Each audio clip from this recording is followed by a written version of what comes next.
A show created by the fans, for the fans. We are your home for Ohio State football coverage all year long. The Scarlet and Gray Podcast, a Network 216 production. Live weekdays on the Network 216 YouTube channel. Send us all your questions and comments on Twitter at VSG_podcast. Now, here are your hosts, Tyler Johnson, Jordan Dalton, and Nick Leisure. Good evening, everyone, and welcome to episode number 30 of the Scarlet and Gray Podcast. I am Tyler Johnson, joined by Nick Leisure. Jordan Dalton, we do not know if he's going to be joining us. He is in Columbus for work, so we are not sure if he is joining us. If he is, it will be midway through the show. But anyway, Nick, how you doing today, dude? Great, man. Got a lot to talk about. Some good, some bad, but all in all, I'm doing pretty good on this Monday night. Awesome. Glad to hear it. Yeah, guys, as always, all we ask from you tonight is just drop a like on the video. Subscribe if you're brand new to Network 216. We're on the push for 3,000 subscribers, trying to get there before the end of the year. We can't do that without your help. Again, it's very easy. Just dropping a thumbs up on the video. You help that YouTube algorithm grow for Network 216. But also, subscribing to the channel gets you all the content that Network 216 has. You'll never miss a moment when we go live with our Browns, Cavs, or Ohio State content. So we really would appreciate that support. And of course, as always, Network 216 and the Scarlet and Gray Podcast is proud to be a partner of Homage Athletic Apparel. Right now, guys, if you are a brand new customer with Homage, you can get a 15% off your first order. Just type in your email address to get their email alerts. And I promise you, there's a lot of things that are in the pipeline that they're going to be releasing as we get closer and closer to Christmas. So you want to make sure you stay tuned for that. They've already released a lot of Ohio State gear, including gear for next weekend's home matchup against Penn State for the Scarlet Out. They have all Scarlet Ohio State gear. You want to make sure you guys go check that out and tell them Network 216 sent you. Nick, you were actually at the game on Saturday, so we want to get that perspective first before we go into just stats. What was the atmosphere like on Saturday? Ohio State won 37-17. That first half, though, that was obviously difficult to watch, and it kind of, when you're on TV, you can kind of sense the crowd was getting a little restless on Saturday. Yeah, I mean, homecoming weekend, Big Ten opponent, big noon kickoff was there, so the whole Fox crew was there, Urban, Brady Quinn, amongst others. But no, I mean, the energy to start the game was as you would think. I mean, place is rocking. Maryland deferred, so Ohio State was going to get a chance to get the ball first and try to go down and score. So, I mean, the energy was there, and then it was gone in the blink of an eye. I mean, really, as soon as – because I was up in C-Deck, so when we were up there, so obviously on the first drive, Ohio State went 3 and out, and then came special teams. And so, I mean, by then we're about on our own 30-yard line. So the snap comes back, and then all of a sudden we don't see the punter that has the ball, and then we just see Cody Simon try to run up the middle and get stuffed, and then obviously we get the ball turned over on downs, and everyone around me is like, did we just run a fake on our own 30-yard line? And, I mean, people were just baffled. I mean, honestly. But then obviously afterwards, Coach Day came out and said that it wasn't, in fact, a fake, and it was just a botched snap. But, I mean, no one knew that at the time, obviously, and I'm sure the people on the broadcast at home, they were thinking the same thing, like, what the heck are these guys doing? And then obviously 3 plays later, Talia throws a strike to the end zone, and Maryland takes a 7-0 lead right out the gate, and the energy was just sucked out of that place. Yeah, dude. I mean, like when you're watching it on TV, you could tell, like it felt like there was a lot of tension in the stadium.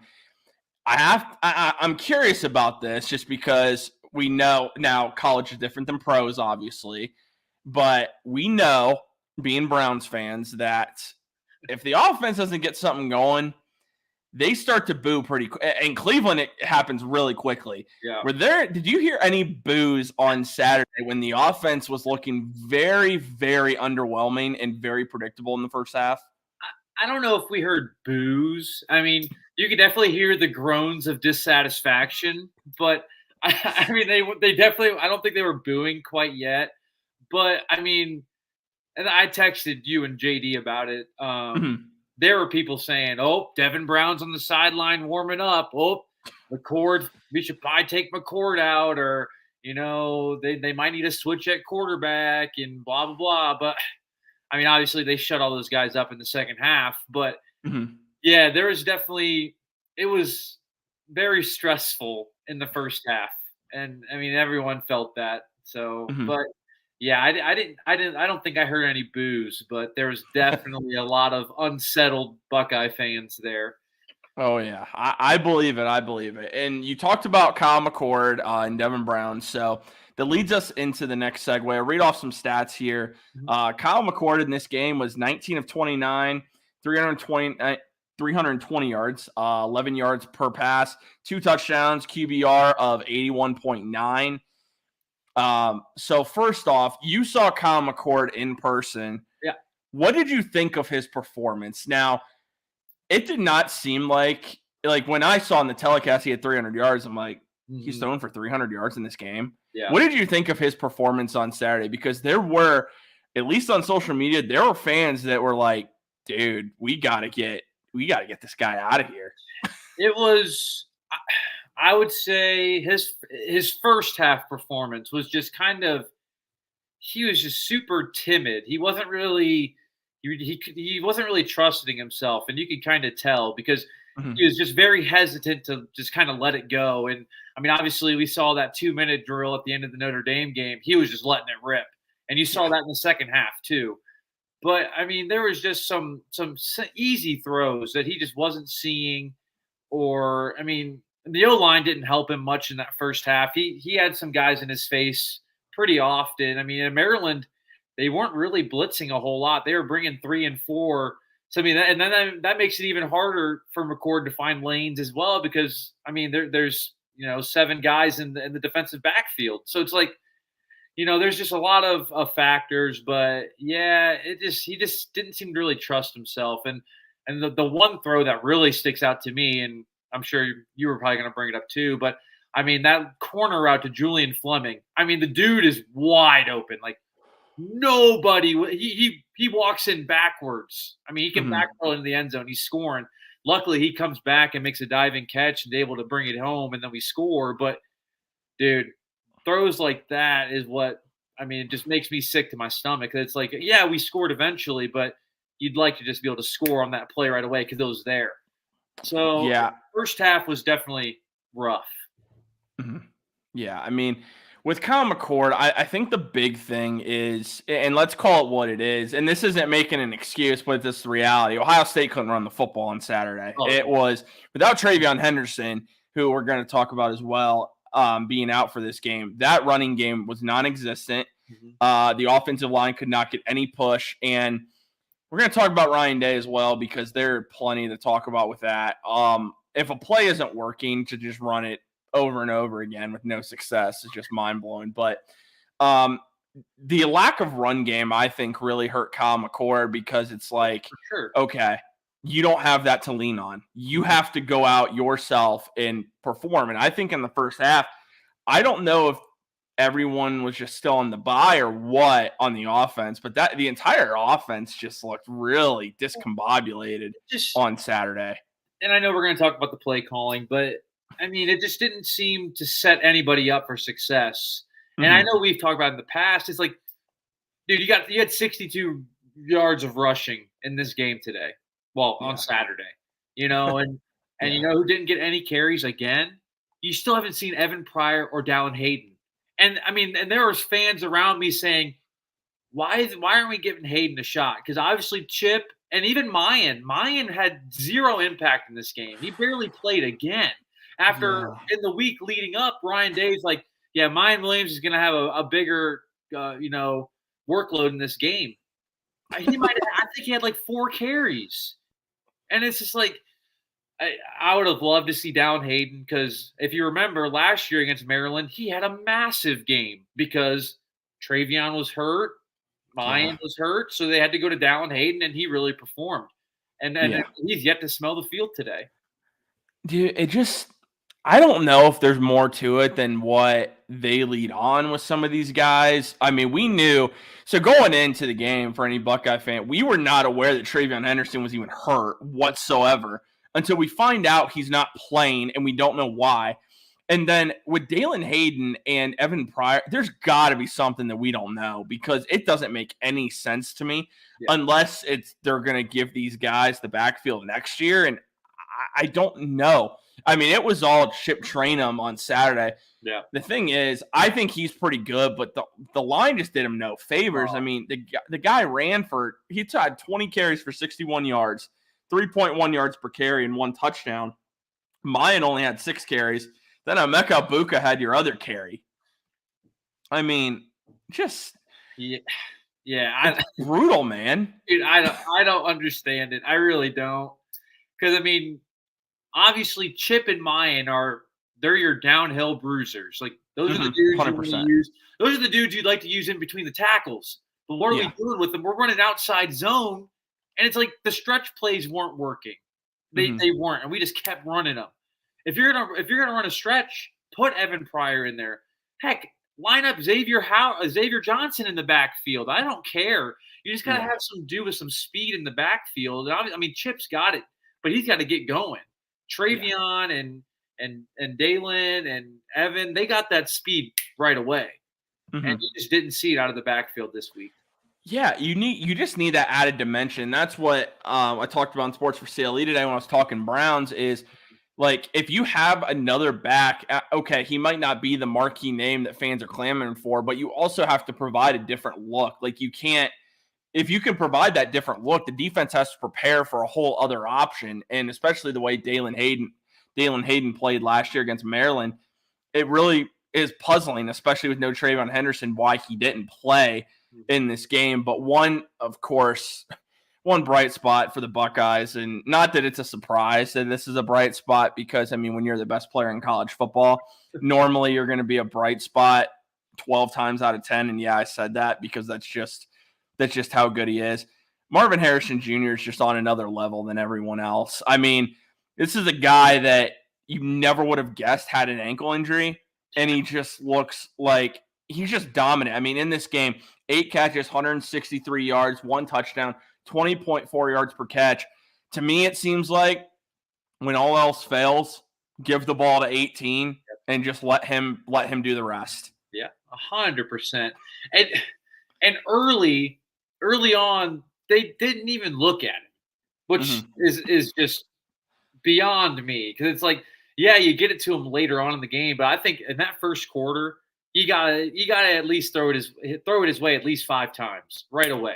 I mean, he's that good because probably out of those 5 times, he's probably going to bring down at least 3 of them, I'd imagine. So it's like, but once he got going, I mean, he's just like you said, he's just on another level, dude. I mean, and even in that fourth quarter, he caught a touchdown. It got called back. And on the very next play, he catches another touchdown. So it's like it didn't even matter. But, I mean, and seeing him in person, dude, I mean, there'd be plays. I'm just watching him.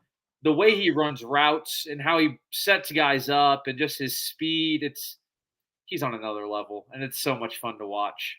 Yeah, it really is. And I think, too, with some of these athletes, there are going to be injuries that do get them. I mean, that's just how it is. It seems to be with him, though, either he has a really high pain tolerance or is just built different because that ankle injury he suffered against Notre Dame did not look very good. And he's playing against Maryland. Like he's now, again, you had a bye week in there, but he even said in the weekly press conference that he is not 100%. Well, you could not tell. Yeah. I mean, he said this ankle injury is worse than the one he played with last year, you know? So it's like, and he hasn't skipped a beat. It's insane. It really is. It brings up a really good talking point that I've seen on social media. This isn't taking a shot at a former player, but there are some that say, well, Marvin Harrison Jr. easily suffers this injury, just sit out the rest of the year, kind of like we saw last year. Do you think last year, I'm going to just say, do you think last year Jack Smith-Njigba's injury was severe enough to where he probably couldn't have played? Or do you think JSN sat out that season just because of, obviously, the NFL draft? One thing I think is for certain, calf injuries are different than ankle injuries. Correct. So they can linger. I'll say that. Mm-hmm. I'll also say, comparing Marvin Harrison Jr. and Jackson Smith-Njigba, I don't necessarily think is fair, because I really do think that Marvin Harrison Jr. is just one of those athletes at the wide receiver position that just doesn't come around that often. And he's just that type of athlete that I think his body, for whatever reason, it takes a lot to put him down, I would say. Yeah, I mean, he's a generational talent. I mean, let's just call it what it is. But back to the JSN thing, I really do think it was that serious, because if we remember, he tried to come back and play. He took a couple weeks off. I think it was against Wisconsin. He tried to come back in and play. It was Iowa, I believe. Yeah, I knew it was somebody from the West, but yeah, he tried to give it a go, and you saw it right away. He tried to get a burst, and he didn't have it, and he kind of just said, "Nah, man, I can't go." So it's like, I get it. He tried, and then he's like, "You know what? I'm not going to try to make this any worse. I'm going to sit out the rest of the year." Goes on to get drafted by the Seahawks, and he's having a decent year so far. But yeah, and like you said, Marvin is just you just can't say enough about him, and for everything you hear about him, he wants to play. Like, he doesn't want to sit out. He wants to play, because he wants to bring a national championship back to Columbus. And I think if all goes well, we're on the track, but we just got to keep getting better every week. Yeah, for sure. So some news that did come out of this game, though, negative news, is Emeka Egbuka did leave this game. He was seen after the game in a walking boot. Yep. Now, I'll tell this to fans, that just because you see a player in a walking boot, it's not necessarily anything to freak out about. You know what? I'm not even going to compare the situations, because another athletic freak, so there's no reason to compare him. But Emeka Egbuka was seen in a walking boot.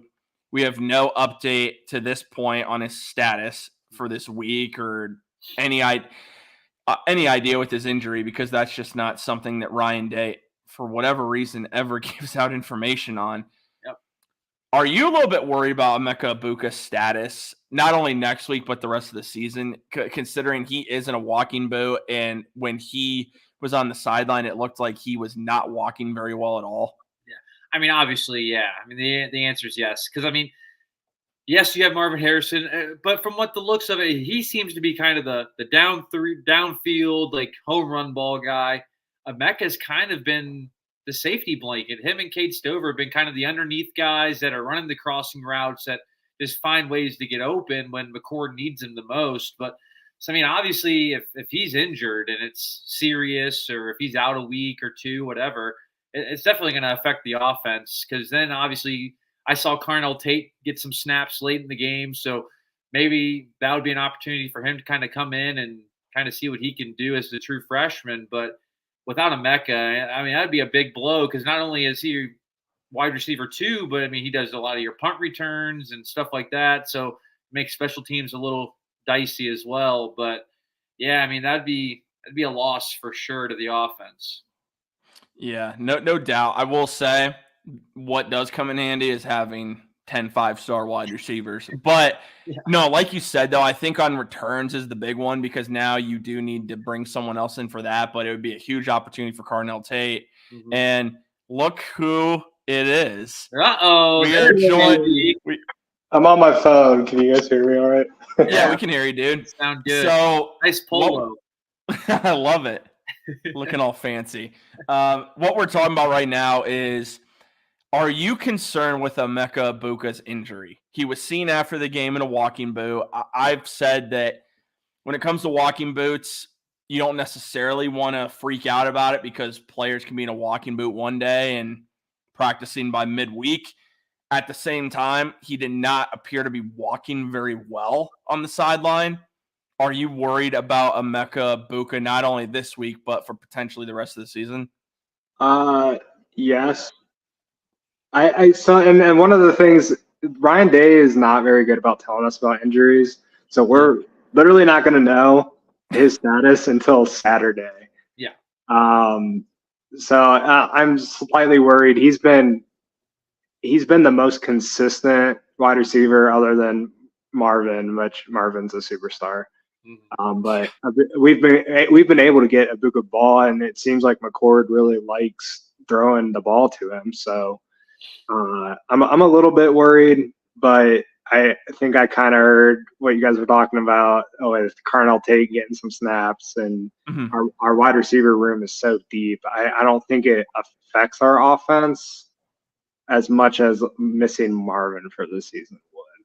Marvin's literally the catalyst to all of our big plays and our big drives this year. Yeah, I mean, without Marvin, because most of the time he's bringing 2 defenders with him. So then that just brings 2 defenders, and he's getting 60-yard catches. Yeah.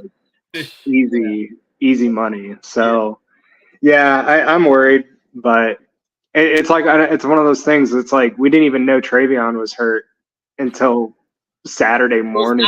It was 9:30. I looked at my phone. I got a notification. I'm like, Travion's not playing. I'm like, what the heck's going on? And there's undisclosed.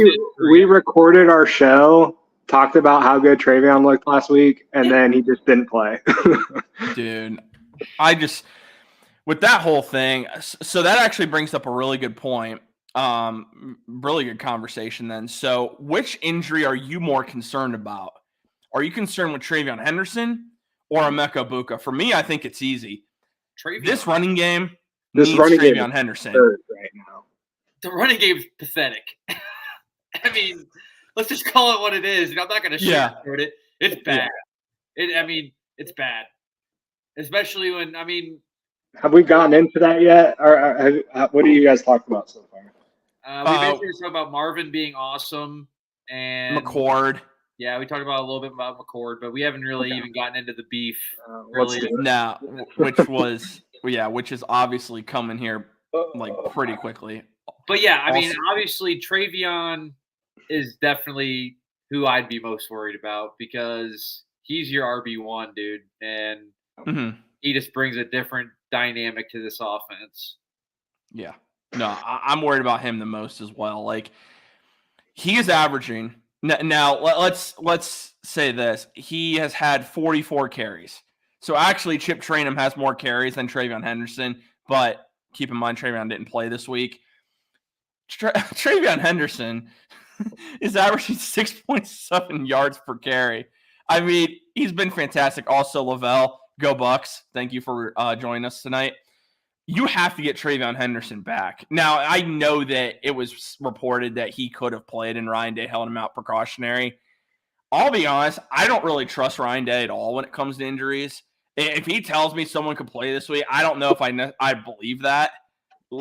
And coach, now the odds that our coach is going to be honest with you and be like, oh, yeah, we weren't expecting him to play. So, I don't know. It definitely concerns me for sure. Because if you have him out for a long period of time, dude, it's nothing against Chip Trayanum and Maya Williams. Dude, you need another look. Get Hayden involved. Get Evan Pryor, like we talked about, Nick. You got to get one of those guys involved because this offensive line is not quick enough off the snap to wait for a guy to get up to speed. Chip Trayanum and Maya Williams do not fit well with the offensive line that is currently constructed. You need a speed back that can hit that hole and hit it right away, or else this running game is going to average 2 yards a carry like we saw on Saturday. And I think I had messaged the group during the game, and I was like, we need to get Hayden in there or somebody that can run the ball fast. Dude. Or make somebody miss. Because, it seemed like and we were running these, stretch zones and we were doing it every drive, and it was getting nothing. And it'd be on second down after we threw on first down, so then it's 2nd and 10. It was so frustrating. 9. It's like, dude, what are we doing? And it was so frustrating because it hadn't worked all day, and it was like Ryan Day was so like hard-headed that he's like, this is going to work today. We're going to make this happen. We're a tough football team, and we could not run the football to save our lives. Here's the thing, dude. It was This offense is a Ferrari. It's not a garbage truck. Like, it's a Ferrari. You just got to throw the ball, dude. I don't care if McCord throws the ball 40 times a game. I mean, that's just – I mean, he threw it 29 times and threw for 320 yards. I mean, you let him throw it 40 times, he might throw for 400 a game, dude. Like, it's just – you just got to call this offense what it is. And we're – like Jordan said, TJ, the offensive line is not fit to run power runs. It's just not. We don't have DeJuan Jones and Paris Johnson Jr. on the tackles this year that can just move DNs out of the way. Do you guys remember last year when I had talked about how we are one of the teams where the exception to the rule of running to open the pass does not apply to us? Yeah. We have to pass the ball to open the run. And it's Yep. one of those things where we cannot start the game off trying to enforce our wills on teams. It's just not going to happen with our offense and how we're built. It's one of those things where we have to pass to open up the run game, and it's different. It's not a normal thing in football, but for Ohio State, it's been the way for the last five years. So I don't see how there's any other way we could be successful running the football unless we start the game with our offense throwing the ball. And we haven't done it. We haven't done it this year. I don't know if it's Ryan Day wants to ease McCord into a game and he's worried about taking risk early with McCord or what it may be, but McCord's shown he can throw the ball really decisively and he can throw the ball deep. And when he's worried about the offensive line and he's worried about all these things, then we saw those underthrows that happened during the game. You know, his timing's off. Like, we need to get him into the game early, get him confident early, and trying to run the ball is just not working for this. He's having to think too much. Like, exactly the problem. I already brought it up earlier, dude. He looks the most comfortable in 2 minutes. So let's just run tempo. Let's just go tempo all the time. It wouldn't hurt. It would not hurt anything. You know who would hurt? It would hurt the opponent's defense because it just would be crazy. I don't know. It's just McCord looks so much more comfortable in the 2 minute. Lavelle, to answer your question, I don't know when they're going to bring those helmets back. We got an all gray uniform finally after I feel like that's taken forever. So I don't know when we're going to bring back those throwback helmets, but appreciate the question. Guys, yeah, the offensive line itself, I'm going to say what it is. Going into this year, that was a huge concern for me because you lost so much talent. And we didn't even talk about losing Luke Whippler, who was one of the best centers in college football. You lose him on top of that. I mean, this offensive line right now, is the reason I don't think the Buckeyes can win a title this year. Because if you cannot run the football in some regard at some point, you're in trouble. Like listen, this game, Ohio State's game, needs to consist of Kyle McCord slinging the ball 40 times. Like you said, it has to. Because you have the best and I still stand by it. The best player in college football is on your team. He is on your team, and there is not a single team in the country that can stop this man. While injured, mind you, can stop this man. You need to give him the ball 10 to 12 times a game.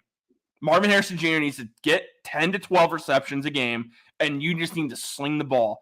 And that's going to open up Chip Trainum. It's going to open up Mayan Williams, Travion Henderson, and then there you go. You have to show the confidence in McCord, and I think right now that's the issue I'm having with Ryan Day. He does not seem, even though it seems like Kyle McCord's always been his guy, he is not letting him just rip it. Yeah. It's more of, I got to ease him into it. Dude, what are you waiting for? That's what I'm saying. What are we waiting for? I'm asking you guys. What are we waiting for at this point? And Because you're about to get into the heat of your Big Ten schedule. Yeah. We've seen it. We couldn't run the ball against Notre Dame other than Henderson's big run that he broke off. We couldn't run the ball against Maryland. Nope. Against Maryland, mind you. And Maryland's solid. They ended up giving us a run for our money, especially in the first half. Half was brutal. They should have been ahead at halftime, but it's so frustrating watching this team right now because it's just like we have so much potential and the offensive line's just not playing well. We're not running the ball. McCord looks fine. Like how many interceptions has McCord thrown this year? One. Yeah, he's threw one against Indiana, and that's because that was the first game of the year. Bro, and that's because that play call was so horrid that what is he supposed to do? So I'm just irritated. It's just funny though. It's been griping today. Dude, we still won by 20. Yeah. We won by 20. But so let's say the first and second half are flip-flopped. So let's say we start the game out, we score 17 unanswered, we're up 17-0 at half, and then we end up giving up 17 in the second half, and we end up winning 37-17. It's a completely different story that we're telling today. I mean, the first half was just so bad. The second half was great. We haven't had a fast start this year, though. No, we haven't. That's the thing. Usually we watch these earlier games in the year, and it's like you said, that the halves are flipped. Mm-hmm. Mm-hmm. And it's because our second strings are in the second half, and the game's already decided. Mm-hmm. But we can't get off to a fast start to save our lives, and that's going to come back and bite us, especially when we have Penn State coming in. 2 weeks. In 2 weeks. Granted, they haven't looked ultra fantastic on offense, but they're still going to be a really tough matchup. I mean, they're going to be top 5 by the time they get to Columbus. Yeah. So, it's really scary right now for Ohio State fans because I feel like we're teetering, and I think there's a lot of teams in college football that are kind of in the same position as us, which makes it even more frustrating because no one looks great. No one looks good right now. And we had talked about Ohio State's kind of the only team in the top 5 that didn't have their quarterback situation figured out. Well, Alabama, they turned out they didn't have their quarterback situation figured out, and they lost. Texas lost. I don't know. There's just so many teams that are struggling. Florida State doesn't look fantastic. USC somehow keeps winning when they shouldn't be. Georgia's the only team that really put together a solid, dominant win out of the top 5 teams that I can think of. Yeah, and that was just this past week. They hadn't looked good all year, except for against the cupcake teams. But it's really frustrating because I feel like right now, and maybe that's to our benefit. Maybe it is to our benefit, but I feel like we could be really capitalizing on the momentum and everything that goes into the season. But right now, it almost feels like we've lost 2 games, which is kind of weird. I walked out of that stadium Saturday, dude. I was like, I don't feel good about this win at all. I feel like I walked out of that stadium feeling like we lost, to be honest with you. I just didn't feel good. It's an embarrassment of riches, though. I mean, we're Ohio State fans. Yeah, exactly. You're right. Yeah.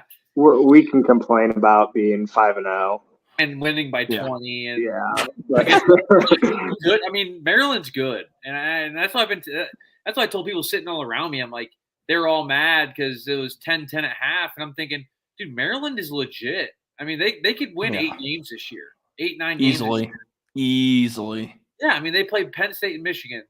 I mean, at home. Yeah, so it's like they I mean, they're going to go to a good bowl game. I don't know, but the defense really kicked it up. The thing that's really every week now, I feel like it's a conversation. where is the Ryan Day that we saw against Georgia in the college football playoff? I think is this a clone or what? Like, TJ, I think we need to have a conversation about that because I don't think Ryan Day was the reason we had a good game against Georgia. Justin Fields, baby. It wasn't CJ Stroud. My bad. I mean, if you look at what CJ Stroud's doing right now in his rookie season in the NFL, like, was it Ryan Day's mastery in that game that made us look good, or was it CJ Stroud is a legit top 10 NFL quarterback? He is a dog. You know, like that very well might be the case. You know what I'm saying? Like maybe CJ Stroud kind of elevated those plays and made a lot of hit a lot of mistakes in the play calling, and now I don't know. I hate to criticize play calling. I'm not the guy with the play sheet. I don't know anything. I've never called a college football game, but I don't know why we're running stretch zone 10 times for 18 yards. It doesn't work.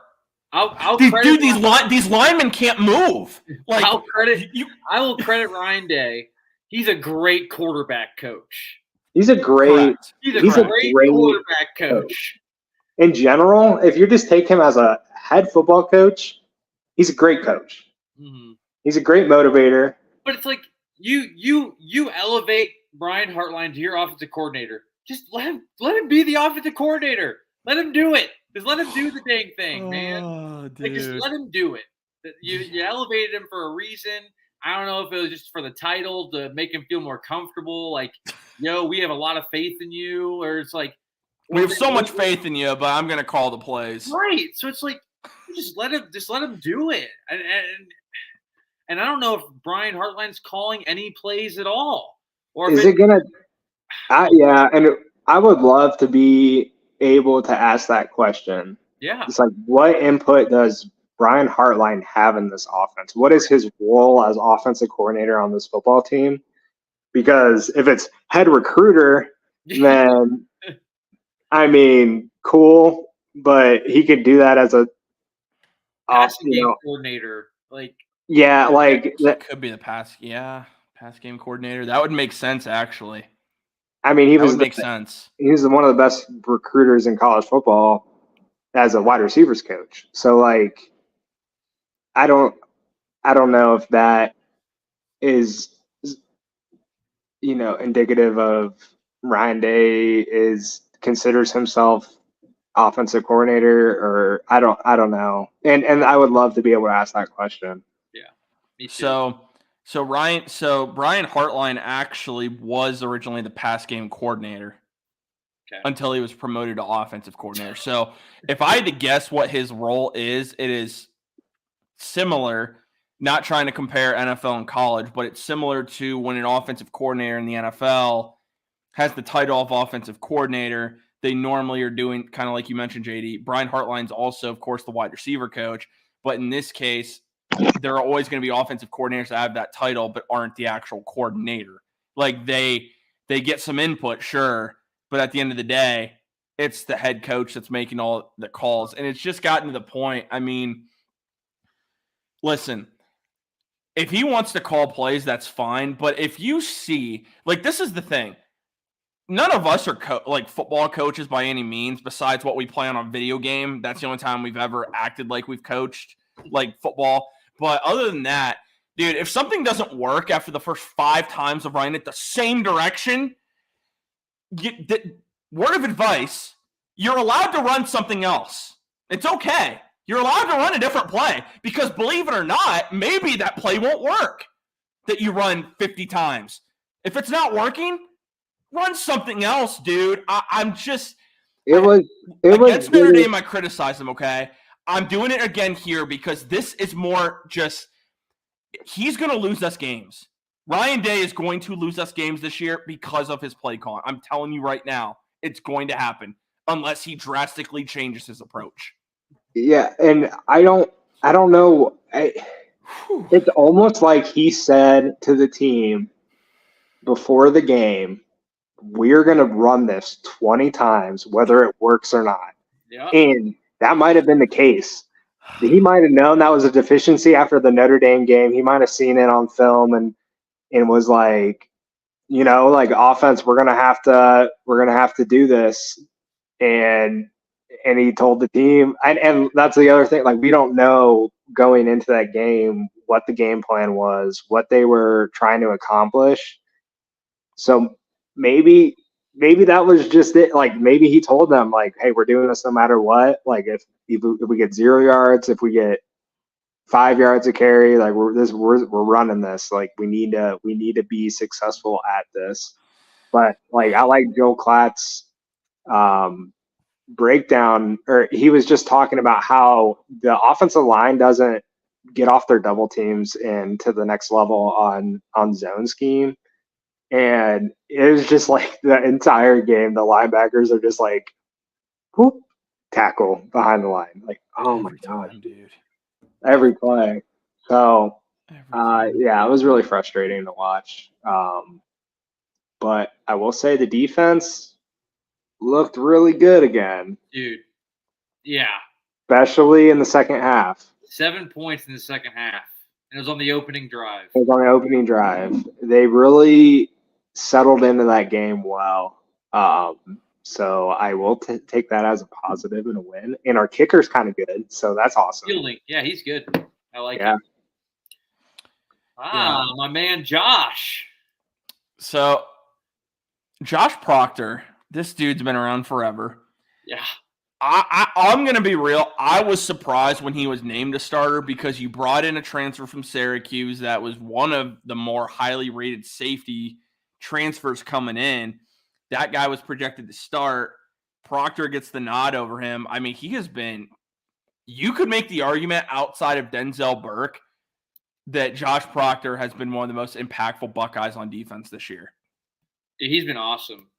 And thank goodness for that pick six. Because without that, we needed that. Oh, my gosh. We were dead. I was going to bring up me being there again. As soon as that happened, energy was just jacked into that place. And then as soon as – gets the pick six, scores. Then on the next kickoff, he flies down and he makes the play in coverage at like the 20-yard line. So like not only did he just score, but then he comes down on special teams and makes a huge play again. And that's just what you get out of Proctor. I mean, that's how he's always been.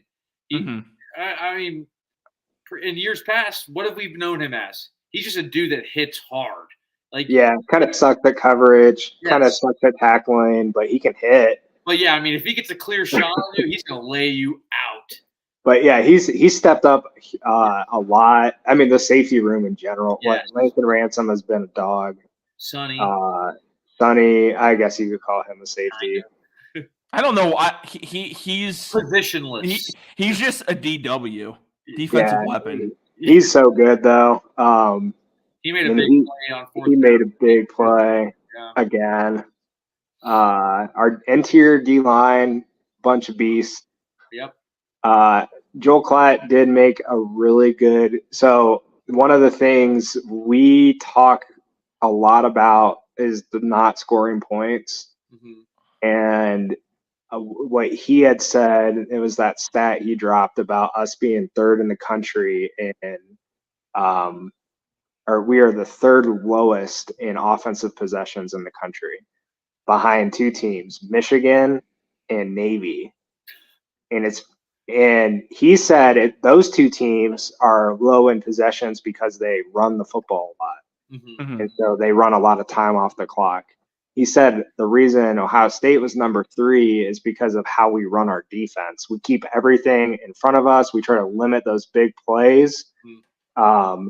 And he said another thing is you're not going to get a lot of sacks when you're trying to limit big plays. You're trying to keep everything in front of you. So our sack numbers are low.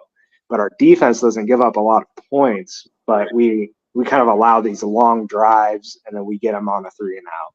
We don't force a lot of turnovers because we don't take a lot of risk as a defense. And so I thought that was interesting just because we do have a new quarterback. We haven't been putting up a lot of points. and we really haven't had a lot of offensive opportunities as well. So I just thought it was interesting, and a lot of people have been like, well, the defensive ends need to start getting more sacks. It's like maybe I have said that as well. So we would love to see more sacks, but I think those guys do a lot for the defense. And like Jack Sawyer gets a lot of beef, or not a lot of beef. He gets a lot of flack from people. Yeah, people hate Jack Sawyer for some reason. But I think he does a really good job in run support. Now, since we're talking about the defense, I want to bring up the lack of linebacker play being good. I was going to get to that. I'm starting to get scared about the linebackers, to be honest with you, because it's gotten worse the last couple weeks. It's very frustrating. And the one that sticks out to me is 3rd and long. Talia's scrambling. Eichenberg's got a feed on him. Goes up, doesn't wrap up. Talia slips out of him, gets a 15-yard gain for I couldn't believe that was Eichenberg. I was shocked. When I watched it, I was like, oh, that was somebody else. Yeah, that was and then they showed the replay, and I was like, Tommy Eichenberg just missed that wide open, easy tackle on a small dude. And I know we talk about it a lot. CJ Hicks doesn't make the field again. It's like he must be in the doghouse for something, or he must not just be applying himself in practice. But Simon isn't that good either, and he's playing. Linebacker play has to be better. 100%. I think that's really it on defense, though. For sure. I mean, the corners have been playing really well. Safeties have been playing really well. Interior D line, excellent. The defensive ends have been good. It's like the linebackers have been kind of below average, but the one passing touchdown that Talia had, the coverage was, just a great catch. Yeah, the great catch. Yeah, that was it. That was it. It was great coverage. Can't do anything else about it. And I'm glad you brought up the corners. I'm gonna say it. I think Denzel Burke is one of the best corners in the country. At least the way he's playing right. He is gotten. I don't know what happened last year. I don't know if that was the new scheme adjusting to that or what. Denzel Burke is. I would make the argument he's the best player on this defense, and he forces everything. You have to have a quarterback that's not going to test him, because they tested him on Saturday. He had 3 total tackles, 2 solo, 2 pass deflections. He did have one PI. Touchdown. Huh? He did have one PI, but I thought that was kind of soft. I thought that was an incredibly soft call. Yeah, you have to let him, dude. You have to let these guys hand fight. They're gonna hand fight. Yeah. But he's been phenomenal this year for the Buckeyes, which is exactly what we needed. We even talked about going in. I think we were all a little concerned with the play of the corners after what we saw last year. Yeah. Oh, yeah.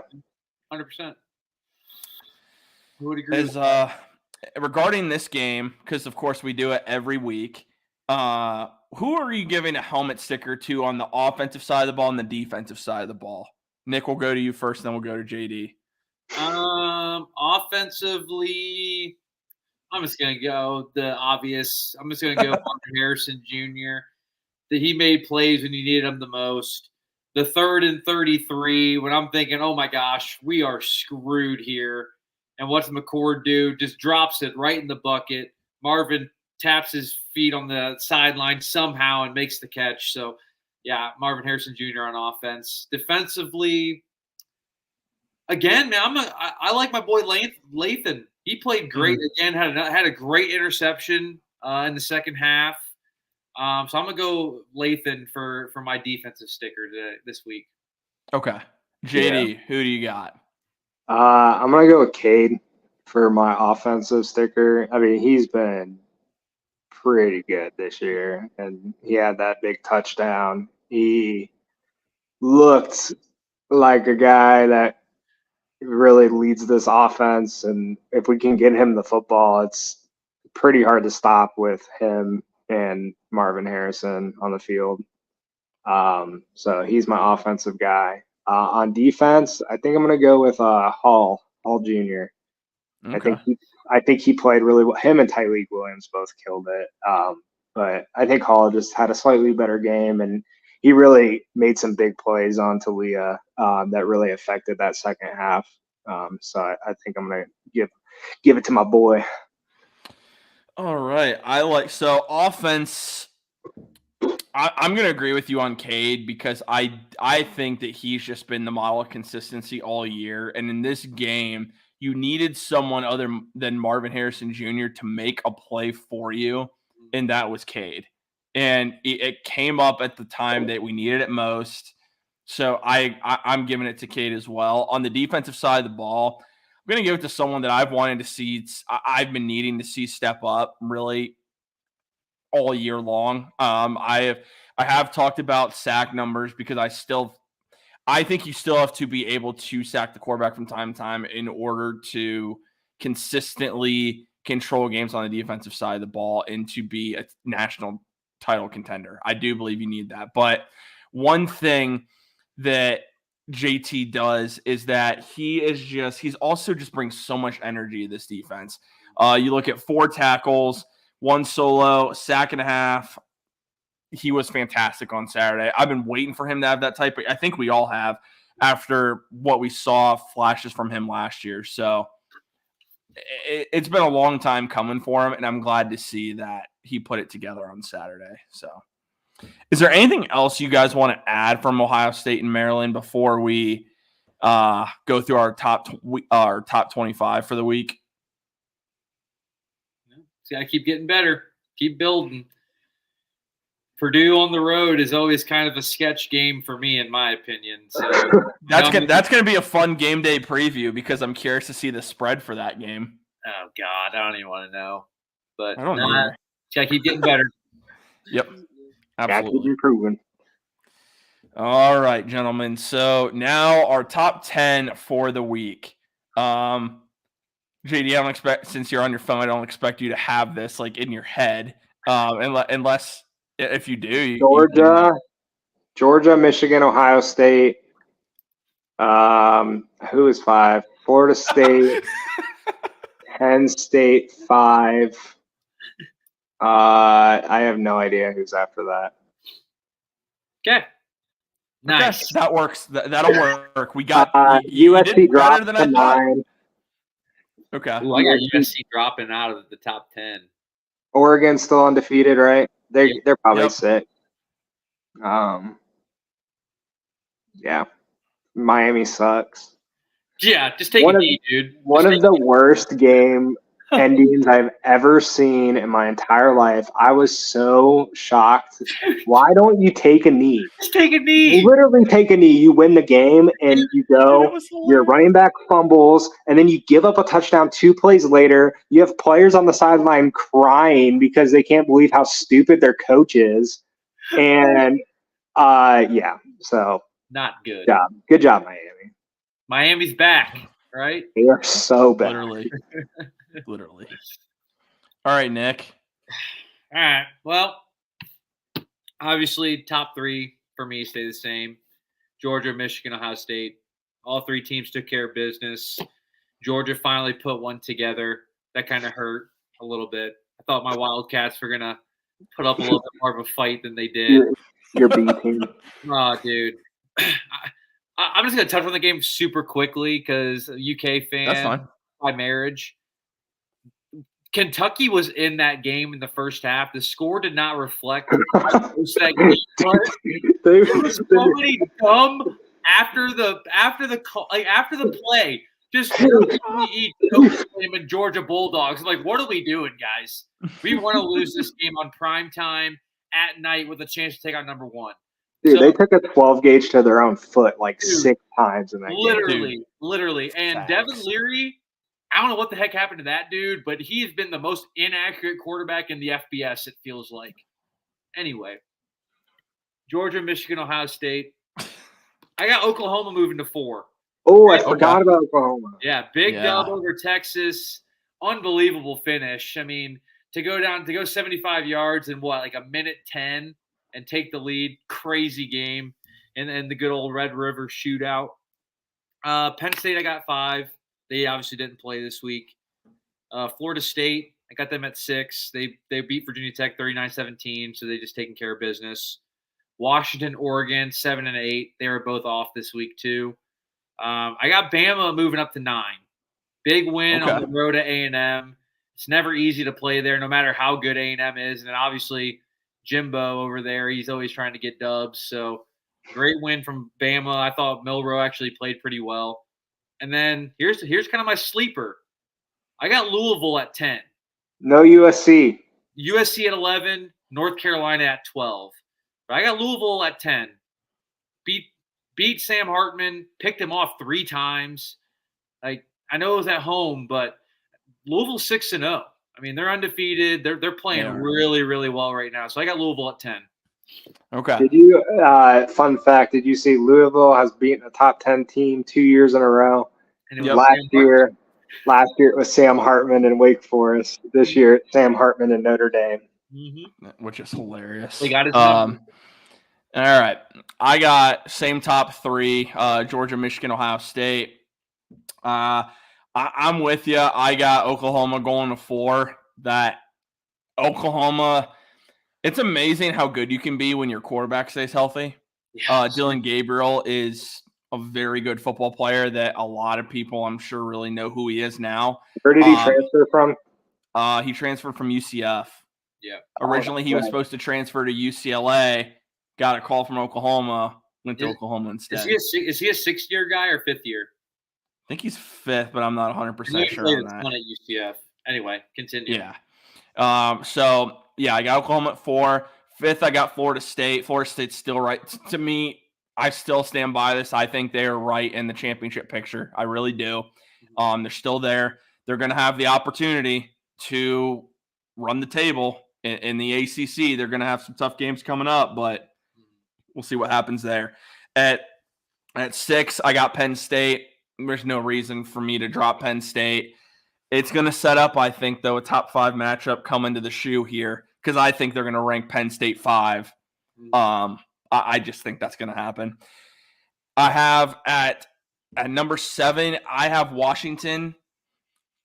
It's that Washington-Oregon game we're going to find out which one of those teams is for real. That's going to be a lot of fun next weekend.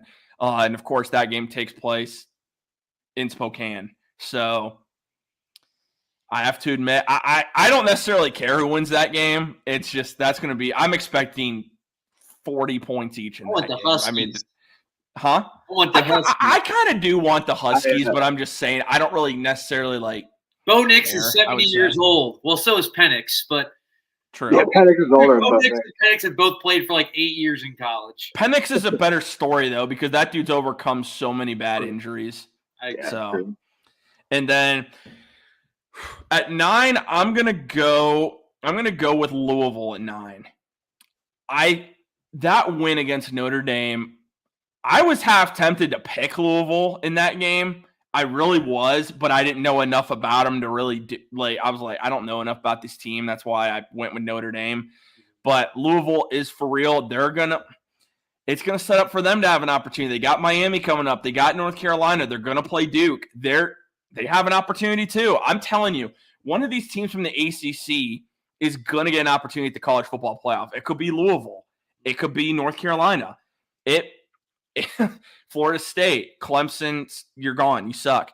But a team, thank you. Yes, a team I wouldn't sleep. And just for the sake of this conversation, I wouldn't sleep on. They got 1 loss all year. If Duke runs the table with 1 loss in the ACC and wins their championship game, they're in it too. So the ACC is very competitive this year. So I got Louisville at 9, and then at number 10.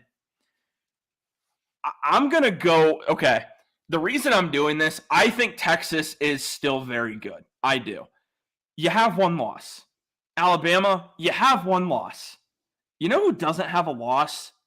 North Carolina with Drake May is right there. And you get Tez Walker. You finally, the NCAA, shout out to the NCAA for once for actually doing the right thing. Finally, for once in your stinking life, you did the right thing. Letting him play. They found new evidence. Yeah, that the school found new evidence. The school tried to give them like 3 different times. Yeah. But I just think North Carolina, man, you got Drake May. And for those who have not seen him, because everyone wants to talk Caleb Williams, and rightfully so, there are two tiers. There's Drake May and Caleb Williams, and then there's every other quarterback in college football. You think Drake May's up there with Caleb? Yes. Drake May is there. He is legit. There's going to be people that when they see him play against Miami this weekend, they're going to think the same thing. Dude's a gunslinger. Man. I got North Carolina at 10. I think that offense is really good. Even though they lost Josh Downs to the NFL, that offense is so good. And shout out to Mac Brown for reviving that program. That's been pretty fun to watch. So, I also want to give a shout out to Louisville as well, bringing out the Cavs pregame. Donovan Mitchell and Darius Garland. I think Karis LeVert was out there too. Some other guys. So shout out Louisville for bringing the Cavs. Isaiah Mobley. Yeah, you're allowed to shout out Louisville as a Kentucky fan. Hey, I'm a Kentucky fan by marriage again. I'm allowed to like Donovan Mitchell. All right. My shout out is Arizona taking USC into triple overtime and showing us how bad USC is again. Dude, the USC is going to lose 2 games this year. I hate USC. I hope they get I can't say they're going to because, dude, as long as they got Caleb Williams, they got a chance. The defense is so bad, dude. Keep in mind the only reason they didn't get in the college football playoff is basically because Caleb Williams got hurt. If they get down 2 scores or more, they're screwed. They're so bad, dude. They're so bad on defense. Listen, I do agree with you guys, but I'm saying they have Caleb Williams. If it was not for pitiful time management from Colorado would have won that game, dude. Dude, I'm gonna go out on a limb and say their first year in the Big Ten, they lose 3 games. Oh, for sure. For sure. They might lose more than that. Yeah. Especially if Caleb Williams is gone. And Lincoln Riley. Who's the backup there? You think Lincoln Riley be gone?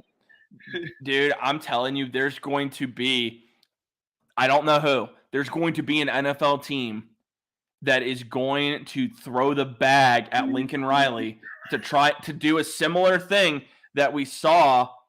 It might be that team in Chicago. You know who's throwing a lot of money at a quarterback? And we're not doing this. We're not doing this. We're not doing this right now. Nope. This is let it be known.